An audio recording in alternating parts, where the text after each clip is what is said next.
заңсыз діни білім жапа шектірмесін. Медальдің екі жағы болатыны секілді, шетелде діни білім алудың артықшылықтарымен қатар аса қауіпті тұстары да аз емес. Өйткені шеттен келген кей шәкірттеріміз діни біліммен қатар сол жақтың жат дәстүрлерін, тіпті сорақысы теріс сенімін өзімен бірге ала келді. Қазақтың дәстүрлі дүниетанымына кереғар ұстанымдарын насихаттап, тықпалайтын іштен шыққан шұбар жыланға айналарына көз жетті. Кейінгі жылдары дін мамандары шетелде діни білім алудың қаупі жайында тынбай айтып келеді. Сөз жүзінде ғана емес, іс жүзінде де елімізде діни білім алуға толық жағдай жасалды. 10 шақты медресе мен бір университет ашылып шәкірт оқыта бастады.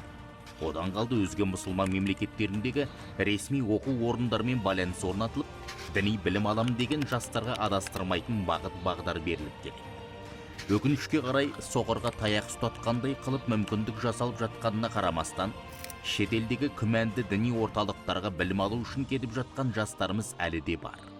Әсіресе діни сауаты таяз жандарға таза шариғат, таза исламды үйретеміз деген желеумен өз идеологияларын миларына сіңдіретін деструктивті ұстанымдағы марказдардың мысы басым. Бұл оқу орындардың басты қаупі олар діни білім беруден гөрі адамның санасын улау, мемлекеттің зайырлы құрылымына қарсы тәрбиелеу, радикалды идеологияны меңгертуге басымдық береді. Бұдан шыққан жастар қоғамнан оқшауланып, мемлекет заңдарын мойындамай, айналасына қауіп төндіретін деңгейге жетуі мүмкін. Оның алдын алу үшін біріншіден діни білім алғысы келетін жастарға отандық ресми медреселер мен университеттерде сапалы, заманауи білім берілетін насихаттау қажет. Екіншіден, ата-аналар мен ұстаздар жасөспірімнің қызығушылығын, айналасын, интернеттегі әрекетін бақылап, қажет кезінде дұрыс бағыт-бағдар бере білу қажет. Үшіншіден, ақпараттық қауіпсіздік пен медиа сауат заманның басты қажеттілігі. Жастардың білім алуға деген ұмтылысын қолдау қоғамның парызы.